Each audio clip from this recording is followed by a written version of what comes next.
Hey, I'm Nathan King, CGTN reporter here in Washington, and the Senate trial is underway. Yeah, it's a historic time in Washington, but we've all been scratching our heads a little bit because essentially what does that mean? You know, the US Constitution, it's a very important document, but it kind of leaves everything open to interpretation when it comes to the Senate trial. Yeah, there's going to be 100 senators sitting there. They're not allowed their cell phones.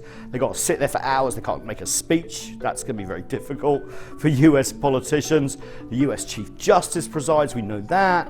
But essentially, what are the rules? How's it going to happen? Well, they essentially get made up by the Senate. And that, of course, is in control by the Republicans. Mitch McConnell is the House Majority Leader. And he's been freaking a lot of people out by essentially making rules that you could argue favor the White House. He's even said, look, we're chatting to the White House about how we want this trial to go. Of course, Democrats are freaking out a little bit and saying, look, you're trying to make this as quick as possible so that everyone forgets about it. So essentially, the Republicans are like, let's get a move on. Let's just do this. He's been impeached.